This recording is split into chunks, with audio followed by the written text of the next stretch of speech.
Welcome to Getting It On with James and Heather. I'm Heather Dawn. And I'm James Guay, and we're here dishing out sex, love, and relationship advice. With Out all the sexual snobbery. and a guest. Jessie Leanne McGrath. Hello. Welcome. Nice to have you here. And our topic today is Understanding the ins and outs of being transgender, and which is why she's the special guest today. Yay. So, Tell us a little about yourself. exactly. Okay. You took the words right out of my mouth. Right? I'm transgender. What? There you go. This is the wrong episode. I am a older male to female transitioning, or transitioned, I guess I should say, Transitioned. because there's not much I have Seen your left to do. Facebook post, transitioned. I am living full-time female woman, and it's been an interesting year and a half, less than 2 years from the time I decided I was going to transition to where I'm at today. Oh, okay. And you're a district attorney, correct? I am a prosecutor for Los Angeles County. I have worked for the LA County DA's office for 28 and a half years. Wow. So it's been pretty much my entire legal career that I've done. Amazing work. Wow. So Right? You're smart. Hello. You got your JD, I don't know if I'm you have that education. smart, but You're a little smart. Okay, so you're highly intelligent. Wow. You're extremely pretty. Wow. And so what was this process like for you? And were you excited? Were you nervous? Was it, I don't want to put words in your mouth because this is really your moment. Thank you. I would have to say that excited was not the first thing that came to mind when I started coming to the realization that I was trans. Great. And how to deal with it. Apprehension, fear, were probably the biggest ones. And I gotta say, the hardest person to come out to in this whole process was myself. I mean, Wow. I've known since I was a child that I was female. I mean, when I was a young kid, I would lay in bed at night and pray, please God, let me wake up being a girl. And I felt that way. I played with a lot of girls. I would brush my grandmother's hair and do things with her. I had a cousin who she and I were about the same age, and we would play together all the time with the girls in the neighborhood and stuff. So I had that mentality and that mindset. And Did you have to keep that to yourself, or? of course you did. I mean, I was in the 60s and the 70s.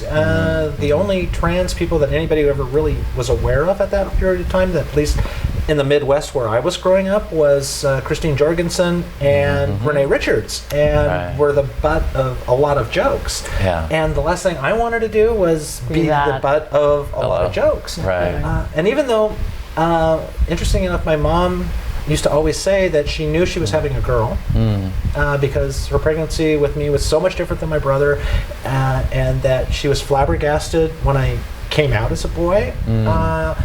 And my grandfather said I was the most beautiful baby in the world. They got everything right except my plumbing. And so, I really wish I could have opened up to them and say, hey, this is what it was. But I never could. Yeah. I never could let that side of me out. And so I had some clothes and other things that I would keep hidden occasionally, where I thought it was, after I reached puberty, I got extremely depressed about a lot of things. I didn't like life, but I was kind of forced to adapt. I had some teachers and other things that, if you kind of did anything that wasn't normal, you would get whacked and stuff. So I learned to conform, but I was not happy about it. Right. And then when I would get the relief from doing the cross-dressing or something, I always think, well, that's just a deviant thing. It's wrong. And so I... There's a lot of internalized shame there, right? From society, and then taking that in and taking it in. I couldn't face myself for who I was. And it was truly a sad period of time. And I would have loved to have been able to do that. And all the way through, even in college, I was getting some counseling. And the closest I ever came to telling anybody until I was 53 years old was in college. I was seeing a psychologist, and I started talking about, having my friends and being over at their house and seeing their sister's clothes and how I wanted to be, and then somehow the counselor turned over and asked me, well, that's when you were that's when you were molested? And I'm like, huh? Where'd you get that? Where did that come from? Thanks for making that assumption. That was really, really freaky. And it was like, okay, no, I'm depressed because I drink too much. Okay, can I have my money back, please? Let's bypass that all. Yeah. And so it's like, I wanted to say what I was feeling, and then it was like. But it wasn't safe to. And it wasn't safe. No, that was the end of that therapy relationship. And so then I ended up getting in relationships, and a lot of times it was a longing to be the person that I was with and the intimate. And I ended up getting married, and I was married for 25 years. Wow. I would love to say I was happily married for 25 years, but it probably was not as good as it would be in my mind. In fact, I'm sure my ex would agree that it was not the best of times for either of us. But were you able to share some of what you were going through with your wife, at least in that 25 years? Never. Not once. Wow. Not once. Wow. I could not share with anybody. And in fact, I would keep it tamped down and hidden away. It was something I could not bring out and express. There was a period of time when my ex got a job in Colorado, and we're both licensed to practice law there. And so I was out here because I was working for the DA, but I was looking for a job there. So I had my own little apartment, a little one-room place. And I remember going to Big Lots and buying one of their little makeup kits and buying a dress or something there. And I went back. And a couple of times I, would do that, and it felt really good. And then it was the reality of the morality, or what I thought was a morality issue. Because having grown up in the religious and other things of society at the time, it was, it made me want to, be ashamed of myself. And so I took everything up, and I put it into a little plastic bag, and I tied it up, and I put another one and tied it up, and then I drove it to a trash can a couple miles away because I didn't want it to be found in my trash, so somebody would see that I was this freak, this weirdo. That's how internalized sorry to hear that. the shame and the other stuff was within me, and I couldn't face it whatsoever. And then even after I got divorced, which was separated like 6 years ago, there was nothing. And I was doing things apparently subconsciously. At one point, I kind of bleached my hair out, and I thought maybe that'll help. I was running, 16 miles a day and things like that, and I shaved my legs. Six-pack abs. I wish I had six-pack abs. Not anymore. Saw the photos. You do have six-pack abs. I've seen the bikini shot. Only if I hold it in really tight. Well, don't we all have to do that? Hello. But I was doing things like shaving my legs, and it felt really good, and then I would use self-tanner and all that stuff. And I remember one time my ex came over to pick something up, and she was with some of the kids, and I was putting on some self-tanner, and she said, "Oh, nice makeup." And I'm like, "I'm not wearing makeup." And at one point, when we were going through divorce, she said something about, "You need to have a talk with our children about your sexual orientation." I'm like, you, and you. Real partnership. Well, I'm like, confusing me? sexual orientation with gender identity, which people do so frequently. Can you stop and talk about that, by the way? Because I don't think a lot of lay people understand that. The difference between sexual orientation and gender identity. Just segue for that for a second. Explain the difference. I mean, if you talk about the LGBT community, right? The lesbian, gay, bi, transgender questioning community, if you look at a lot of that, it's about your sexual preference. And sexual preference is who you go to bed with. Do you like going to bed with men? Do you like going to bed with women? Do you like going to bed with both men and women? Plushie toys. Do you like going to bed with transgender people? At the same time. I mean, it's so all of those things are dealing with your sexual preferences. Transgender deals with who you are. It's not a choice. It's not a choice. Yeah, it's not like preference is not. It's not a preference. Like, oh, I think I'll prefer to be transgender. Oh yeah, it just is. Oh yeah, it's definitely definitely not a choice. And that was one of the things I was going to talk about at some point. Was I get a lot of people saying, "Oh, if that's what you want to do," it's like, right. No, that's who I am. "Oh, I'm sorry. Is that what I want to do?" Oh, yeah. Right. I woke up one day at 53 and said, "I'm tired of being a white male professional in a industry that's run by white male professionals. Let me become a transgender woman because it certainly looks like they're having so much fun in the world, right? The murders, the killings." Smart choice. Yeah, I was like, God, why don't I do that? Yeah, because that's what I want to do. Right. Well, and I think that's I think that's an interesting point too, because just as it's not a preference or a choice, what our gender identity is, it's also in some ways when people use preference for sexual orientation, it's also not in many ways a choice, because again, it's this internal felt sense of who we're naturally attracted to as sexual orientation, versus gender identity is our felt sense of our gender and how we want to express ourselves in that way. So neither is a preference in that sense. Yeah, it's not really a choice. I mean, God made me the way I am, and that's fine. I understand that, and I actually feel kind of lucky to have seen the world from both sides now, and it's definitely something that's really good. Yeah. But do you have a preference as to which world you prefer? Having lived both? I would say that there certainly were advantages to being male, and getting that privilege that came along with that, but I would never go back to being a guy. Never. I love because being it's not who you are. Right? It wasn't who I was. It's not authentically you. Well, it's like having to be an actor all the time. I was a very good actor for 53 years of my life, being this male role. I mean, in fact, when I told a lot of people when I was transitioning, they were like, "What?" No, I mean, it's totally everybody wrong. Convinced around, everyone, no one could see it coming.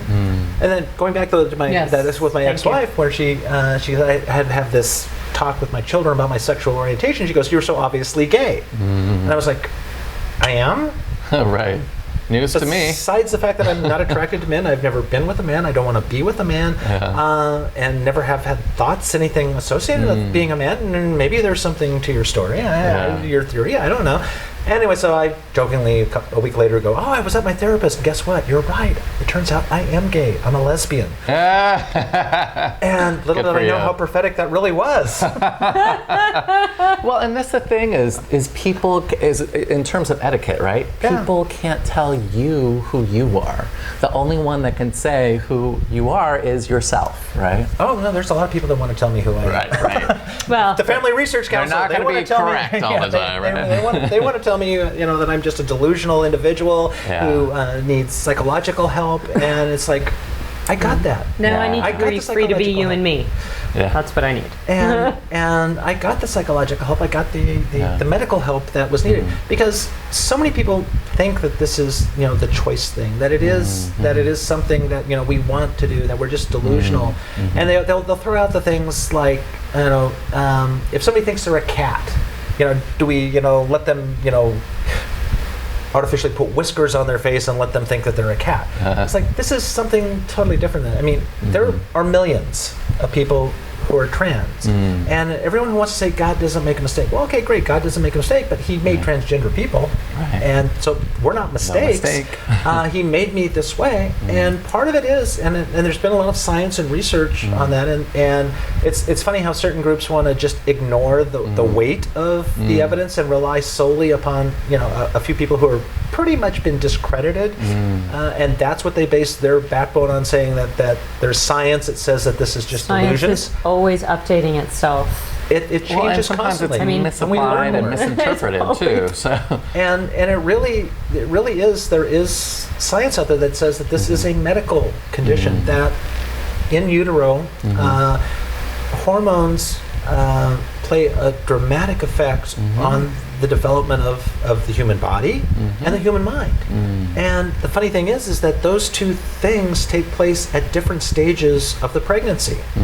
And there has to be everything going X, Y, Z in the right order for it to be cured, to happen. So when they say, well, God doesn't make mistakes, well, God creates individuals who are born with cleft palates because of something happening in utero. They create all kinds of things that are not necessarily normal in There's the normative a lot of sense. variance. There's a lot of variance when you're dealing with the hormones and chromosomes and all these other things. I always love the people who go, "Oh, you're an XY chromosome, therefore you're a man." I'm like, really? Do chromosomes make a person? You actually analyzed my chromosomes. You can tell me Right. that they are XY. That I'm not XXY. That I'm not XY. Can I see the study? Can I see the study? Because I would really love to see it, because I don't even know what my Right. chromosomes are. Well, so you said something very interesting about the word normal. I mean, that's a real malleable word, It is. right? Well, Like, and again, we is all know normal the goal? What's so great about being normal, you know? and we come in that topic a lot in our sex, love, and relationship world, which is like, okay, like what's normal sex, what's not, like, well, that depends on who you are and what your preferences are and what your stuff is. And, normal, look, we can all look at some, abnormal person from, well, I don't know. I mean, looking at today's politics, I don't know if we can all even blanket that, can we? Anyway, normal is malleable and so dependent on so many factors. Well, there is no normal except for, I think, trans is normal, so I hang out with a lot of transgender people, and we're all normal. There you go. And other people would say that maybe we're not, but we really are. I mean, it's amazing the variety of people that I've discovered that I probably would never have come into contact if I hadn't gotten in touch with who I really was and analyzed myself and gotten the professional help that I really needed. I mean, it's amazing. I lived so much of my life wanting to die, wanting to be dead. I would pray at night to have a heart attack and die because I was miserable. I was unhappy. I thought I wasn't worth anything. I had no worth in life. The only thing that I was good for was you were in a successful attorney in a marriage with children, and you were having the big white dream, right? By other people's standards. Oh, yeah. And you were like, I'd like to die. Thank you. I did. Good night. I lived in a 5-bedroom, $1 million house.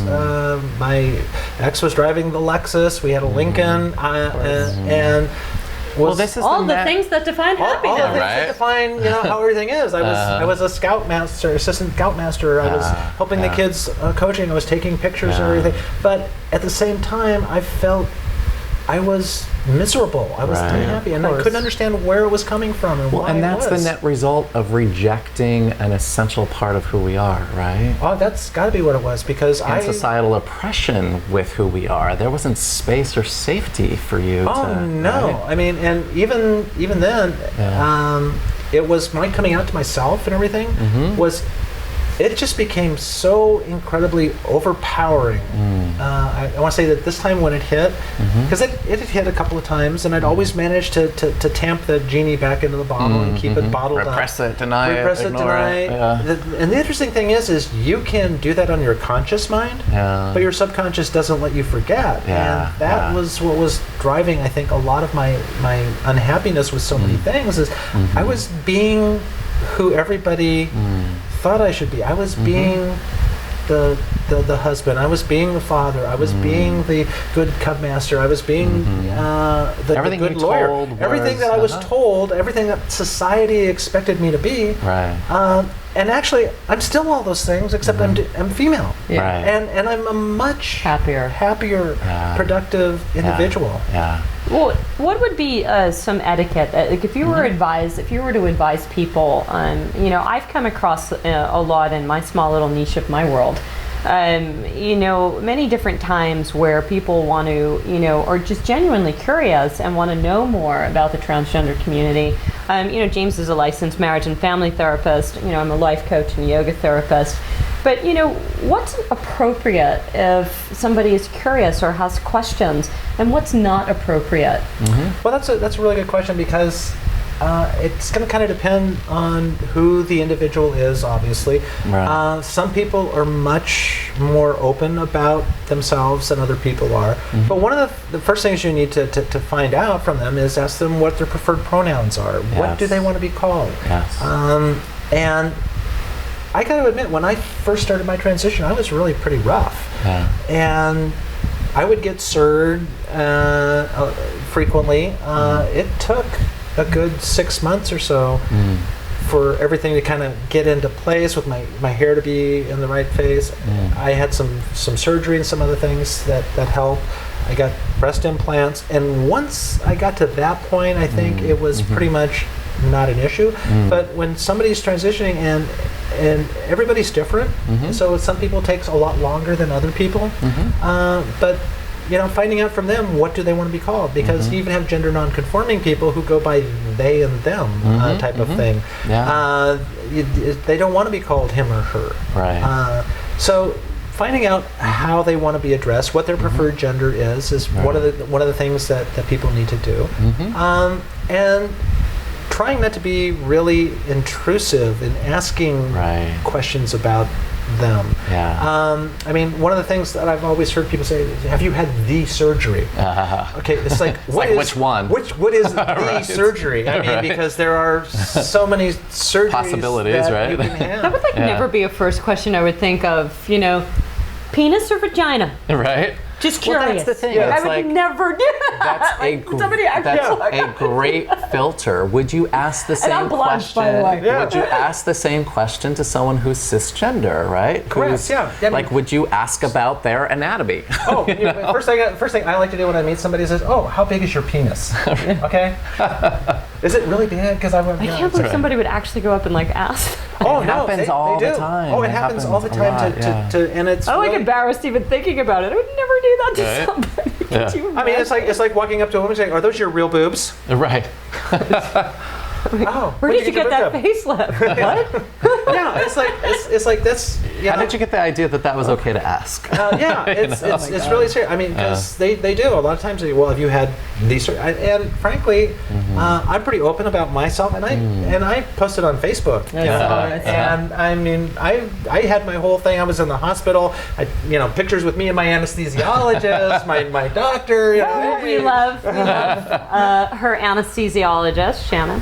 Oh yeah, amazing how I met her. Well, I don't have to go into that now, but it was like a really fluke that I met the gal who became my anesthesiologist. Who was with me for 8 hours while I was undergoing surgery. But there were so many surgeries. I mean, for example, for myself,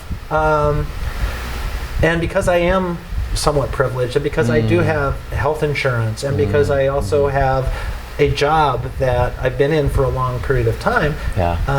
And like I say, my job was fantastic when I did my transition.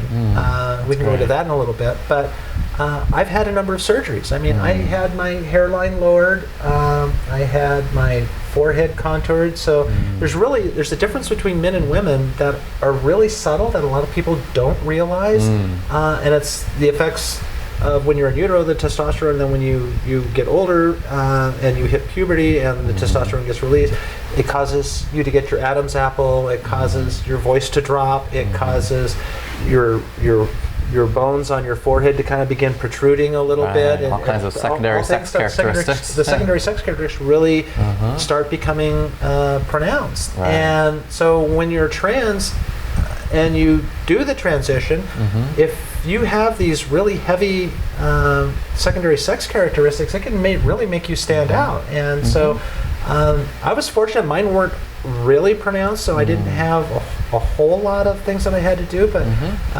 frequently, I mean, some of the surgeries that people will go through are they will have nose jobs, they will have their forehead recontoured, their brow bones reduced, their eyebrows lifted up to try to make their face more feminine. They will have their jaws contoured. Shaving. You will have a trachea shave, breast augmentation, and then ultimately on the male to female side, you will have the vaginoplasty where you have your vagina created. People will tend to go, "Oh, you're so courageous." And I'm like, no, I'm a chicken shit. Okay, I'm sorry. I'm really not very courageous, because if I were courageous, I would have done this when I was younger, and not when I'm 53, 54, and not 55. I think there are varying degrees of courage. Come on. Well, and there's timing with courage too, to be able to do things whenever they happen in the society as it exists today. Right? It's difficult. But I felt that initially, and then I actually had somebody come up to me and she goes, "Oh, girl, don't ever say that you're not courageous, because I would agree with when that you statement. transition, you had no idea what was going to happen to you. You had no idea how people at your work were going to react. Now, you may have protections, but the fact that you have protections doesn't mean they can't get you if they want to get you. You had no idea what your family was going to do. And to me, the scariest part of this whole thing coming out was how are my children going to react, because I have 5 kids. How did they react?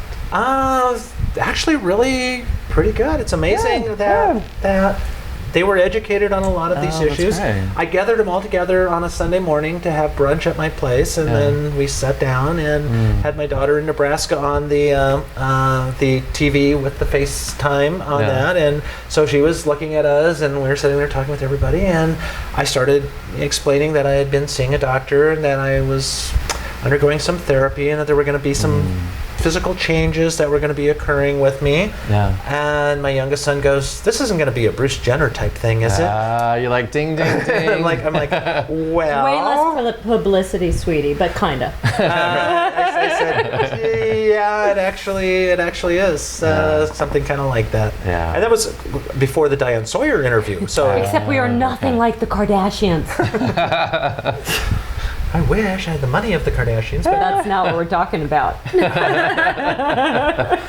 so it actually went really pretty well. Well, and this is the thing, is that for some people, they want to do surgeries or hormones. For others, they don't. For some people, they transition their political beliefs. For some, they don't. For some people, they change who they're sexually attracted to. And for some, they don't. That we all are diverse human beings, and there isn't one correct way to do this sort of transitioning. That's right. And I've gotten to know, as I said, a lot of different trans people, and the transgender umbrella is really very over-inclusive of so many things. A lot of diversity there, right? If you consider, you have cross-dressers, you have drag queens, you have drag kings, you have the gender non-conforming people, you have transsexuals such as myself who undergo the physical and mental and medical transitioning in their life. So it runs this huge gamut. And sometimes it's like, how can you keep everybody in this one umbrella without, keeping everybody dry under there without getting rained on, because you got some people on the edges who are maybe, some people are uncomfortable with. Well, LGBTQ is a huge umbrella, and then you know within it, like the transgender umbrella, like you're saying, is huge and encompasses so much diversity as well. Yeah, and it's like, as I always say, and I've got a lot of people that have asked me, because I've actually been really successful in my transition, and I did it really quick. To give you an idea of my timeline, I came out to my cousin, the one that I grew up with, the very first person, sent her some pictures and told her in December of 2014.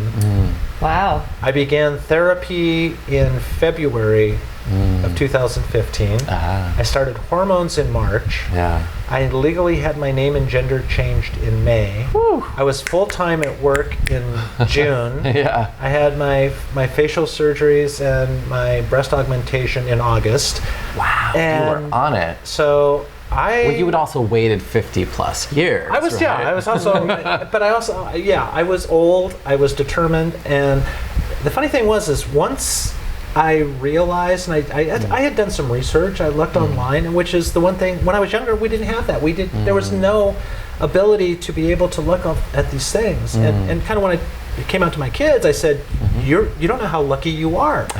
So much more information. And they were like, what do you mean? I said, well, they have nothing to define it by. Well, I was like, if the information that exists today existed when I was your age, if the acceptance of society existed today that existed when I was your age, if the protections, legal protections and other things exist today that existed when was your age, we wouldn't be sitting here having this conversation, kids, because you wouldn't exist.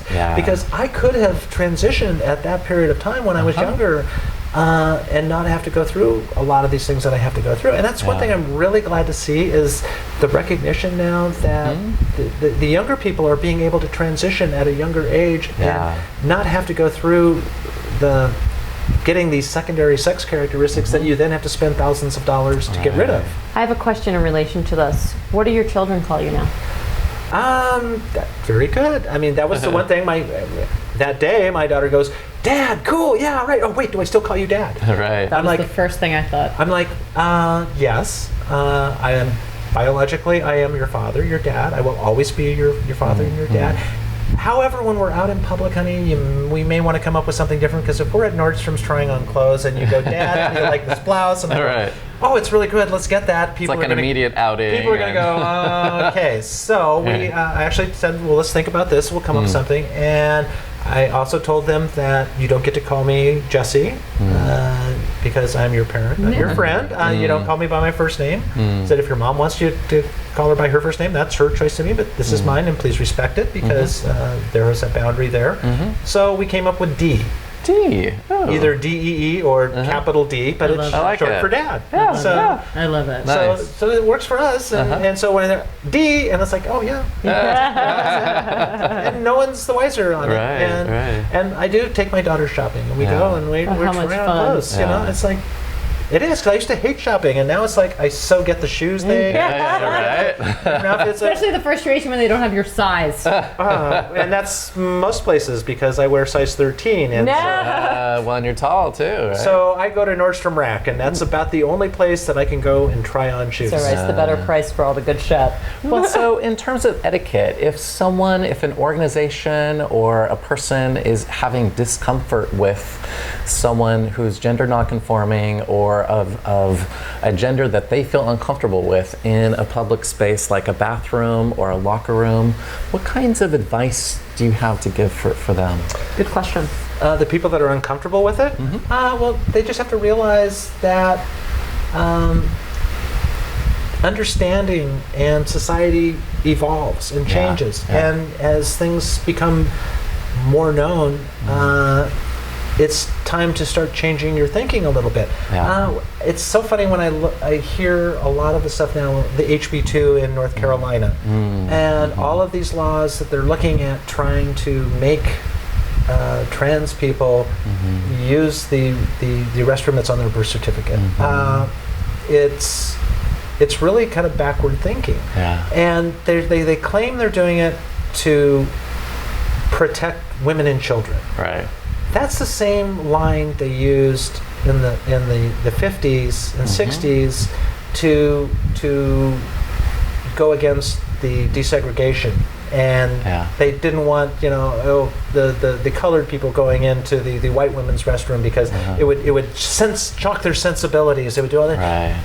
I'm sorry, it doesn't happen. I mean, trans people do not attack people There was in bathrooms. a scenario a friend was telling me about who's in a management position, and there was a transgender in the locker room that was in between, and it was in the men's locker room, and members were coming down and saying, hey, there's a woman in the men's locker room. A woman. And, we're really uncomfortable, can you please handle this? And the manager was just like, I don't like, so they pulled the gal aside and was like, look, I just want to make sure you're in the right locker room. Could you please tell me do you identify as a man or as a woman, so we know the correct place for you to be? And this is where even I would get confused, because he was saying that he's not done with his surgery and identified biologically, and said until that is, I'm more comfortable in the men's room, even though it was sort of transitional. Yeah. So my boss was like, okay, go back to the men's locker room then. Yeah. But if you felt more comfortable in the women's, we'd be happy to put you there. Yeah. But at that point, do you say, well, ma'am, sir, he, she, and you ask? That's one where you ask, what are you more comfortable with? Because But the members didn't know what to do. well, that's part of the problem. Or the men in the locker room didn't know what to do. And I gotta say, when I did my transition, I went around and started talking with everybody that I work with, and I gotta say, some of the guys were a little bit squeamish when I was still using the men's room when I told them that I was going to be transitioning, as it was a couple month period there, and so I was becoming more feminine, but I would still present male at work, and you could just tell that there was a little bit of that it was more uncomfortable for the men than it was for the women. Yeah. Strangely enough. Yeah. And I understand that because it's the male psychology is that why would somebody do that? I can't understand it, and they just really freak out when they're thinking about this. But that particular person, because it's kind of their choice at that period of time, and even though they may be growing breasts and they may physically growing their hair out and be wearing makeup or whatever, it's kind of up to them, and then it's up to the management and other things to kind of educate the people and say, look, this is what the law is, and it's you're just going to have to accept it because that's the way the law is. My friend wished that there was more education that could have been given to the community, especially given, I think now, especially the nationwide notice that the trans community is getting. Which is a question that I had for you also, which is, we've seen a lot of, you were talking about the laws that were going around and trying to be stopped. With the changes and the awareness that's happened at a national level, are you noticing those changes on a micro level yet? It's really kind of hard for me to kind of answer that because strangely enough, in my whole transition, I've never had anybody question this stuff. I've never. What about friends in your community? You said you mentioned you hang a lot in the trans community. Yeah, I mean, we talk a lot about that in the deal, and it's scary to a large extent because it puts a target on trans people's backs. No kidding. I have a friend who lives in New York but comes out here and works frequently, who's an architect and was assaulted in Santa Monica by somebody, calling her names and saying, you're a guy, and then came up and slugged her. No, you're a douchebag. You're a dude. It's like, and she's really pretty and she's got breasts and it's frightening that.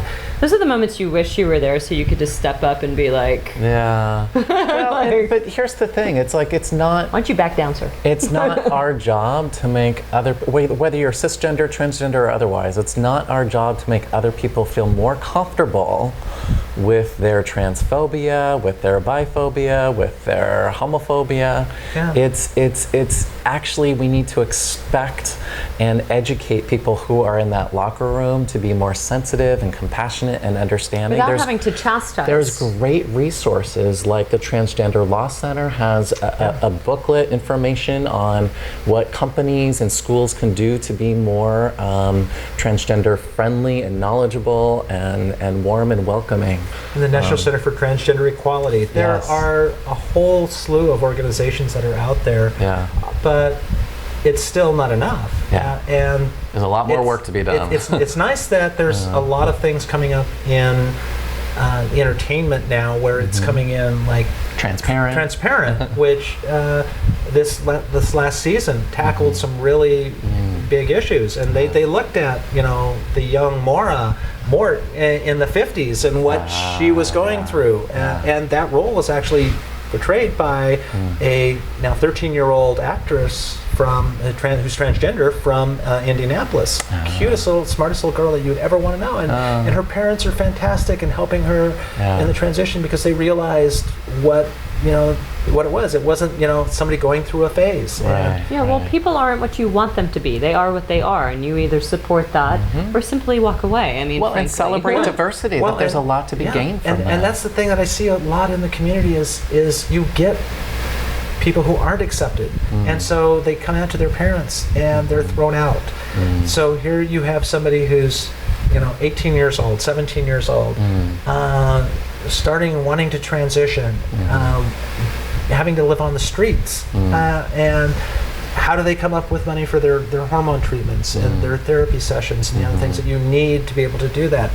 Let alone a roof over their heads, a meal, and it's, I mean, in Los Angeles, the LGBT Center does have a support area there for the young transgender people where they will help put them up, but the need is greater than the resources that they have, and it happens all over the country, and there are a lot of places that don't have anything in place to support those kids, and they end up living on the streets. They end up being taken advantage of, doing sex work to survive. They do the sex work for survival, let alone just even trying to transition. And I know a number of people that that do webcams, or they do photo shoots for the ladyboy things and things like that, as a method to get money to go forward with their transitions and get what they need to get. And as a society, that's something that we shouldn't tolerate, because I mean, why should somebody who, I mean, do we make the parents of children who have cleft palates, grovel and do other things in order to give those kids the medical treatment that they need in order to be whole? Right. We don't do that. Yeah. And we don't do that to pediatric diabetic children. We don't do that to pediatric cancer children. They're treated. And generally their parents, I mean, coming out as transitive to a parent, it'd be no different than saying, look, I've got a cancer. What, you're going to throw your kid out of the house because they have a medical condition? And that's the thing that I think that we really need to work on as far as the education aspect of it is that it's really a medical situation. It's something that is medically treated, and they have protocols in place, and they're very good, and they are something that helps so many people. And so hopefully with the Affordable Care Act and the other things, that we're going to get to that point. At least in California, I know that the people who are on Medi-Cal, they are getting some things done. They're able to get breast augmentation. They're able to get their gender confirmation, gender reconstruction, however you want to call it. It's kind of funny, the ultimate surgery, the vaginoplasty is what you actually would call it. I mean, for the us. technical terms. And phalloplasty would be for the female to male, is now covered. So that's great. And a lot of insurances will cover it now. The problem you run into, however, not enough surgeons, is there are very few surgeons in this country who do it. And if you want to get it and you want to have it paid for by insurance, you're looking at a 1 to 3 year wait, depending on who the surgeon is. And a lot of surgeons won't take the insurance because it doesn't pay very much. And then there's a lot of surgeons who won't take insurance. I went through it about 8 weeks ago. Actually, it was 8 weeks ago today. Wow. So, and I went through a surgeon that didn't take insurance. So my insurance does cover it. I'm going to try to get reimbursed on my out-of-network, but they're probably going to pay nowhere near what I had to pay. Right, it's a chunk of change. And it was a large chunk of change. And my thing is I could have put in for one of these surgeons that does take my insurance, and I could have put on their waiting list, and I could sit there for another 2 years of not being me, and maybe when I'm 58, get a chance to have the correction. I was like, I'm out. I'm done. I have the resources. Long enough. I have the resources. I'm going to do it. But again, that makes me feel guilty because I have so many friends and I have people that I know that are struggling to try to get through all of this, and it makes me feel really guilty that I have the ability to do that and they don't. And I just wish that there were more resources available for people in the community to do that. I mean, in order to transition from male to female, there are so many things that you really kind of have to go through in order to be what is sometimes termed in the community passing, which is that you're not, obviously trans from the second someone sees you, where you can try to blend in to your gender. And one of the first things is you've got facial hair. Hormones and your hormone treatment do nothing for your facial hair, except maybe slow down the growth aspect of it a little bit. That's where they have laser. But you have laser. But all these things cost money, right? You have to pay for it. And laser. Groupon. And Living Social. And laser works really well if you've got dark hair, light colored skin, and dark hair. If you're a 53-year-old attorney who's had not that hairy, who's had 5 kids, you got white and gray. And if you look really close, you can see I'm going in on Saturday. You can see I still have some left. A little bit.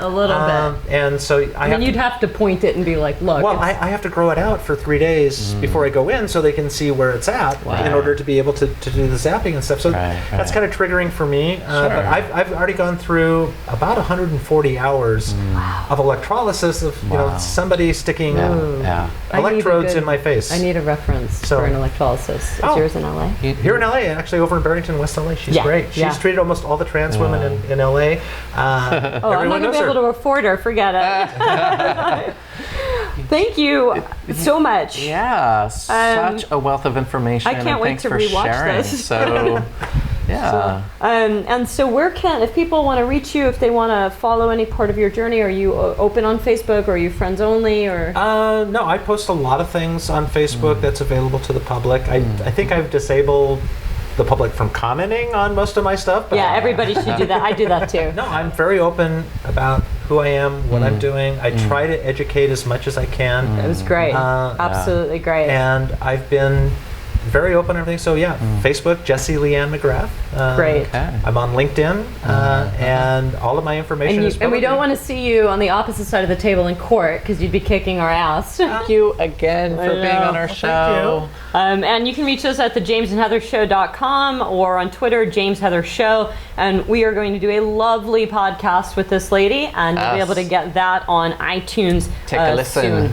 And ask us any questions. Tell us what topics you'd like us to discuss. Email us at hosts@thejamesandheathershow.com.